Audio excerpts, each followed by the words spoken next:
সরকারের তরফে বড় ঘোষণা করে দিয়ে জানানো হলো এবার রাজ্যের সমস্ত দরিদ্র মানুষ সরকারি ঘরের সুবিধা পাবেন। তিনটি সুখবর দেওয়া হয়েছে। বাংলার বাড়ি প্রকল্পে যারা প্রথম কিস্তির টাকা পেয়েছেন তাদের দ্বিতীয় কিস্তির টাকা আগামী সপ্তাহ থেকেই দেওয়া হবে। তারিখ ঘোষণা হয়ে গিয়েছে কত তারিখ থেকে আপনাদের দ্বিতীয় কিস্তি 60,000 টাকা করে ঢুকবে, তাই ইতিমধ্যেই মুখ্যমন্ত্রী জানিয়ে দিয়েছেন। দ্বিতীয় বড় সুখবরটি হচ্ছে রাজ্যে নতুন করে 10 লক্ষ প্রধানমন্ত্রী আবাস যোজনার বাড়ি দেওয়া হবে। নতুন বাড়ির জন্য কারা কারা আবেদন করতে পারবেন, কি কি শর্ত রাখা হয়েছে, কোথায় গিয়ে ফর্ম জমা করতে হবে, ফর্ম কোথা থেকে পাবেন, এই 10 লক্ষ উপভোক্তার মধ্যে আপনি একটি সরকারি ঘরের সুবিধা পাবেন কিনা জানতে হলে ভিডিওটি সম্পূর্ণ দেখতে থাকুন। তৃতীয় যে সম্পূর্ণ নতুন আপডেট এবারের বাজেটে ঘোষণা করা হয়েছে 25 লক্ষ নতুন উপভোক্তা বাড়ি বানানোর টাকা পাবে। আর আপনি যদি বাংলার বাড়ি প্রকল্প থেকে ইতিমধ্যেই টাকা পেয়ে থাকেন তাহলে দ্বিতীয় কিস্তির টাকা আপনি কত তারিখ পাবেন, টাকা পাবেন কিনা সেই বিষয় নিয়ে আজকের এই ভিডিওতে একেবারে চূড়ান্ত আপডেট থাকতে চলেছে। মূল কথা, আজকের এই ভিডিওটি সবার জন্যই অত্যন্ত গুরুত্বপূর্ণ হতে চলেছে।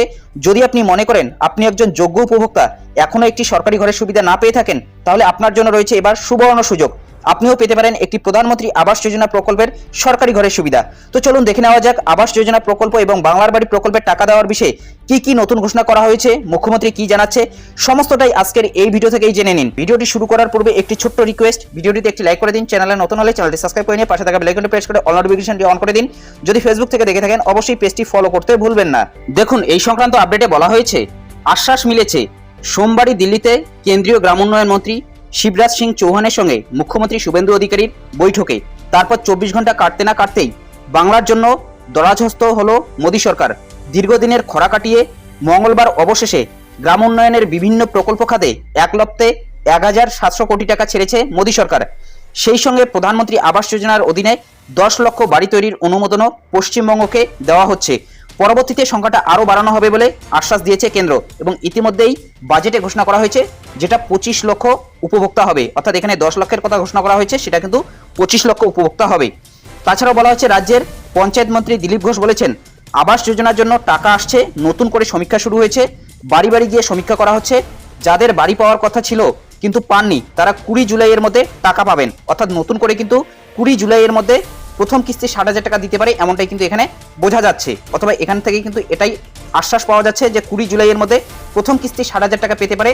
যারা বাড়ি বানানোর জন্য এখনো পর্যন্ত প্রথম কিস্তি 60,000 টাকা পায়নি তাদের বাড়ি কিন্তু সার্ভে করা হচ্ছে। কিছুদিন আগে কিন্তু কয়েকটি জায়গায় সার্ভে করা হয়েছে এমনটাও কিন্তু খবর উঠে আসছে। তো চলুন এখন আমরা বিস্তারিত দেখে নিচ্ছি। বলা হয়েছে প্রকল্পের নাম বদল এবং দুর্নীতির অভিযোগ ওঠায় 2022 সালের ডিসেম্বর মাসে 11 লক্ষ বাড়ির প্রশাসনিক অনুমোদন দিলেও তার টাকা ছাড়েনি কেন্দ্র। সেই সময় প্রায় 27 লক্ষের নাম ছিল আবাস প্রাপকের চূড়ান্ত তালিকা। কেন্দ্র টাকা না দেওয়ায় শেষ পর্যন্ত এগিয়ে আসে রাজ্যই। চূড়ান্ত তালিকার সঙ্গে সরাসরি মুখ্যমন্ত্রী হেল্পলাইনের মাধ্যমে আসা বেশ কিছু আবেদনকারীদের নাম জুড়ে 2 দফায় প্রায় 30,65,000 প্রান্তিক মানুষকে বাড়ি তৈরির অনুমোদন দেয় পূর্বতন সরকার। প্রথম দফায় 2 কিস্তিতে 1,20,000 টাকা করে দেওয়া হয় বাংলার বাড়ির 12 লক্ষ উপভোক্তাকে। 2025 সালের ডিসেম্বরে আরও 18,65,000 উপভোক্তা পান প্রথম কিস্তির টাকা। দ্বিতীয় কিস্তি দেওয়ার আগেই পালাবদল হয়ে যায় রাজ্যে। দুশ্চিন্তায় থাকা এই 18,65,000 উপভোক্তাকে মঙ্গলবার আশ্বস্ত করেছেন মুখ্যমন্ত্রী শুভেন্দু অধিকারী স্বয়ং। কোলাঘাটের প্রশাসনিক বৈঠক থেকে তিনি দ্বিতীয় কিস্তি টাকা ছেড়ে দেওয়ার নির্দেশ দিয়েছেন। আগামী এক সপ্তাহের মধ্যে এই সমস্ত উপভোক্তাদের দ্বিতীয় কিস্তি 60,000 টাকা করে দেওয়ার কাজ শুরু করতে উদ্যোগী পঞ্চায়েত দপ্তর। মূলত বুঝতেই পারছেন এখানে কিন্তু বলা হচ্ছে যে 18,65,000 যে উপভোক্তা রয়েছে ডিসেম্বর মাসে প্রথম কিস্তি 60,000 টাকা পেয়েছিল বাংলার বাড়ি থেকে, সেই 18,65,000 উপভোক্তার দ্বিতীয় কিস্তির টাকা কিন্তু এখনো পর্যন্ত আসেনি। পূর্বতন সরকার জানিয়েছিল যে জুন জুলাই মাসের মধ্যে দ্বিতীয় কিস্তির টাকা আসবে।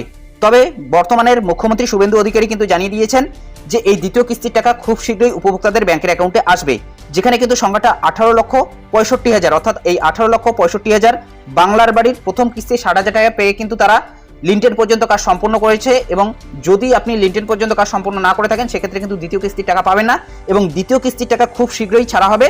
এবং দ্বিতীয় কিস্তির টাকা ছাড়ার আগে কিন্তু ভেরিফিকেশন হবে, ভেরিফিকেশন করেই কিন্তু দ্বিতীয় কিস্তির টাকা মুখ্যমন্ত্রী ছাড়বেন। এবং এমনটাই কিন্তু এখানে ঘোষণা করা হয়েছে যে 60,000 টাকা দ্বিতীয় কিস্তি কিন্তু খুব শীঘ্রই আপনাদের ব্যাংকের অ্যাকাউন্টে আসতে চলেছে এবং এক সপ্তাহের মধ্যে যাতে সেই টাকা ব্যাংকের অ্যাকাউন্টে আসে এমনটাই কিন্তু এখানে নির্দেশ দেওয়া হয়েছে। তাছাড়াও বলা হয়েছে বাংলার বাড়ির উপভোক্তাদের মধ্যে অযোগ্য কিনা তা যাচাই করতে ইতিমধ্যেই বিশেষ সমীক্ষার নির্দেশ দিয়েছিল মুখ্য সচিব। সূত্রের খবর সেই কাজ প্রায় শেষের দিকে। মাত্র 1% উপভোক্তা অযোগ্য বলে চিহ্নিত হয়েছে। অর্থাৎ বেশিরভাগ যোগ্য উপভোক্তাই কিন্তু চিহ্নিত হয়েছে, অযোগ্য উপভোক্তা কিন্তু কম পাওয়া গিয়েছে। যারা অযোগ্য থাকবে তাদের কিন্তু টাকা ফেরত নেওয়া হবে এমনটাই কিন্তু নির্দেশ দিয়েছে মুখ্যমন্ত্রী। মূলত বুঝতেই পারছেন যারা বাংলার বাড়ি প্রকল্পের প্রথম কিস্তি 60,000 টাকা ডিসেম্বর 2025 সালে পেয়েছিল তারা কিন্তু দ্বিতীয় কিস্তির টাকা খুব শীঘ্রই পেতে চলেছে। এবং যদি বাড়ি সার্ভে না এসে থাকে অথবা যদি ভেরিফিকেশনে না এসে থাকে সেক্ষেত্রে খুব শীঘ্রই কিন্তু আপনাদের বাড়ি ভেরিফিকেশন হবে, ভেরিফিকেশনের পরেই কিন্তু মিলতে পারে এই টাকা। প্রধানমন্ত্রী গ্রাম সড়ক যোজনাতেও প্রায় 800 কোটি টাকার প্রকল্পের অনুমোদন দিয়েছে। 27 মে গ্রাম উন্নয়ন মন্ত্রকের এমপাওয়ার্ড কমিটির বৈঠকে 2790 কিলোমিটার রাস্তা এবং 45টি সেতু নির্মাণের নীতিগত অনুমোদন দিয়েছিল নয়াদিল্লি। ফলে কেন্দ্র রাজ্য যৌথভাবে শুধুমাত্র গ্রামীণ সড়ক উন্নয়নের খাতে প্রায় 2500 কোটি টাকা খরচ করবে। আবার পঞ্চায়েত দপ্তরের পেনশন স্কিমের ক্ষেত্রেও অনুমোদিত হয়েছে প্রায় 600 কোটি টাকা। ফলে বার্ধক্য ভাতা দেওয়ার ক্ষেত্রেও রাজ্য সরকারের অনেকটাই সুবিধা হবে। মূলত বুঝতেই পারছেন বার্ধক্য ভাতাও কিন্তু বাড়তে পারে। এবং যেটা জানা যাচ্ছে এখান থেকে যে দ্বিতীয় কিস্তির টাকা কিন্তু খুব শীঘ্রই আপনাদের ব্যাংকের অ্যাকাউন্টে আসতে চলেছে। বাংলার বাড়ি প্রকল্পে যারা প্রথম কিস্তি 60,000 টাকা পেয়ে বাড়ির কাজ অর্ধেক পর্যন্ত করেছেন, যদি আপনি বাড়ির কাজ অর্ধেক পর্যন্ত করে থাকেন সেক্ষেত্রে কিন্তু আপনাদের দ্বিতীয় কিস্তি 60,000 টাকা খুব শীঘ্রই ব্যাংকের অ্যাকাউন্টে আসতে চলেছে। মুখ্যমন্ত্রী নির্দেশ দিয়েছে 1 সপ্তাহের মধ্যে কিন্তু আপনাদের সেই টাকা ব্যাংকের অ্যাকাউন্টে আসার সম্ভাবনা রয়েছে এবং তার আগে কিন্তু ভেরিফিকেশন হবে।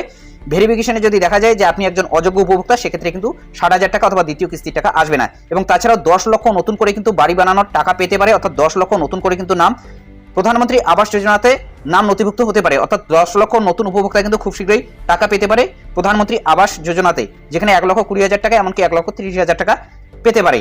এবং তাছাড়াও যেটা জানা যাচ্ছে এবারের বাজেটে 25 লক্ষ উপভোক্তার কথা কিন্তু ঘোষণা করা হয়েছে। সেখানে কি বলা হয়েছে সেটা এখন আমরা দেখে নিচ্ছি। দেখুন, বলা হয়েছে গ্রাম বাংলায় সুলভ মূল্যে আবাসন প্রদান করার জন্য কেন্দ্রীয় সরকারের PMAYG প্রকল্প শুরু করা হয়েছে, যা সকলের জন্য আবাসনের সুবিধা নিশ্চিত করে। এই প্রকল্পটি পশ্চিমবঙ্গে আরও সম্প্রসারণ করার জন্য চলতি অর্থ বছরে অর্থাৎ 2026-27-এ 13,000 কোটি টাকা বাজেট বরাদ্দের প্রস্তাব করছি। এই অর্থবর্ষে 25 লক্ষ নতুন উপভোক্তাকে সুলভে বাসস্থান দেওয়া হবে, অর্থাৎ প্রধানমন্ত্রী আবাস যোজনার নতুন করে ঘর কিন্তু 25 লক্ষ উপভোক্তা পাবে এবং ইতিমধ্যেই ভেরিফিকেশনের কাজ কিন্তু শুরু হয়ে গিয়েছে। যদি আপনি একজন যোগ্য উপভোক্তা হয়ে থাকেন এবং যদি আবেদন করতে চান সেক্ষেত্রে আপনাদের বিডিও অফিসে কিন্তু আপনি হাতে লিখে কাগজ কিন্তু জমা করতে পারেন, অর্থাৎ আপনাদের আধার কার্ড, ভোটার কার্ড, তাছাড়াও আপনাদের যে অ্যাপ্লিকেশন রয়েছে অর্থাৎ আপনি কিন্তু আবেদন জানাতে পারেন। বিডিওর কাছে আপনি আবেদন করবেন, আপনার কাঁচা ঘর রয়েছে এবং আপনি একজন যোগ্য উপভোক্তা, আপনাকে প্রধানমন্ত্রী আবাস যোজনার একটি ঘর দেওয়া হোক, এইভাবে কিন্তু আপনি একটি আবেদনপত্র জমা করতে পারেন বিডিও অফিসে এবং তার ভিত্তিতে কিন্তু আপনার বাড়িতে সার্ভে আসবে। এই PMAYG অর্থাৎ প্রধানমন্ত্রী আবাস যোজনাতে কারা আবেদন করতে পারবে? যারা নিম্নবিত্তের পরিবার থেকে বিলং করেন অথবা যাদের কাঁচা বাড়ি রয়েছে, 15,000 টাকার কম মাসিক ইনকাম রয়েছে এবং বিডিও অফিসে কিন্তু আপনি হাতে লিখে অথবা আপনি কিন্তু একটি অ্যাপ্লিকেশন জমা করতে পারেন বিডিও অফিসে এবং তার ভিত্তিতে আপনার বাড়ি কিন্তু সার্ভে হবে এবং এর পরবর্তীতে কিন্তু আপনি বাড়ি বানানোর 1,20,000 টাকা পাবেন। দেখুন, এখানে কিন্তু বলা হয়েছে চলতি অর্থবর্ষে কিন্তু 25 লক্ষ উপভোক্তাকে বাড়ি বানানোর টাকা দেওয়া হবে, এমনটাই কিন্তু এখানে ঘোষণা করা হয়েছে। এবং যারা বাংলার বাড়ি প্রকল্পের প্রথম কিস্তি 60,000 টাকা পেয়েছিলেন 2025 সালের ডিসেম্বর মাসে, তারা দ্বিতীয় কিস্তি 60,000 টাকাও কিন্তু খুব শীঘ্রই পেয়ে যাচ্ছেন। যদি আপনি যোগ্য একজন উপভোক্তা হয়ে থাকেন তাহলে কিন্তু খুব শীঘ্রই আপনাদের ব্যাংকের অ্যাকাউন্টে টাকা আসতে চলেছে এবং 1 সপ্তাহের মধ্যে যাতে আপনাদের ব্যাংকের অ্যাকাউন্টে টাকা আসে তেমনটাই কিন্তু ঘোষণা করেছেন মাননীয় মুখ্যমন্ত্রী। তো খুব শীঘ্রই কিন্তু আপনাদের বাড়িতে আবারও সার্ভের জন্য আসতে পারে অথবা ভেরিফিকেশনের জন্য কিন্তু আসতে পারে। সঠিক তথ্য কিন্তু আপনাদের দিতে হবে এবং যদি প্রথম কিস্তি 60,000 টাকা পাওয়ার পর আপনি লিনটেন পর্যন্ত কাজ সম্পূর্ণ না করে থাকেন সেক্ষেত্রে এই দ্বিতীয় কিস্তির টাকা কিন্তু আপনি পাবেন না। এবং খুব শীঘ্রই কিন্তু আবারও নতুন করে বাড়ি বানানোর জন্য সার্ভের কাজ কিন্তু শুরু হয়ে যাচ্ছে এবং বাড়ি বানানোর কিন্তু টাকা দেওয়া হবে প্রধানমন্ত্রী আবাস যোজনা থেকে, যেখানে 1,20,000 টাকা এমনকি 1,30,000 টাকা কিন্তু দেওয়া হবে। নতুন করে 25 লক্ষ উপভোক্তা এই বাড়ি বানানোর টাকা পাবে অথবা প্রধানমন্ত্রী আবাস যোজনা থেকে কিন্তু বাড়ি বানানোর ঘরের টাকা প্রথম কিস্তি 60,000 টাকা পাবে এবং 20 জুলাইয়ের মধ্যে প্রথম কিস্তি 60,000 টাকা কিছুজন উপভোক্তার ব্যাংকের অ্যাকাউন্টে কিন্তু আসতে পারে এবং বাংলার বাড়ি প্রকল্পের দ্বিতীয় কিস্তি 60,000 টাকাও কিন্তু আপনাদের ব্যাংকের অ্যাকাউন্টে খুব শীঘ্রই আসতে চলেছে, এমনটাই কিন্তু মুখ্যমন্ত্রী ঘোষণা দিয়েছেন। তো এই কয়েকটি কিন্তু আপডেট দেওয়া ছিল। এই বিষয়ে আপনাদের কি মতামত অবশ্যই কমেন্ট বক্সে জানাতে ভুলবেন না। যদি ভিডিওটি ভালো লাগে একটি লাইক করে দেবেন, চ্যানেলে নতুন হলে চ্যানেলটি সাবস্ক্রাইব করে নিয়ে পাশে থাকা বেল আইকনটি প্রেস করে অল নোটিফিকেশনটি অন করে দেবেন। যদি ফেসবুক থেকে দেখে থাকেন অবশ্যই পেজটি ফলো করতে ভুলবেন না। তো ভালো থাকবেন, সুস্থ থাকবেন, দেখা হচ্ছে নেক্সট ভিডিওতে।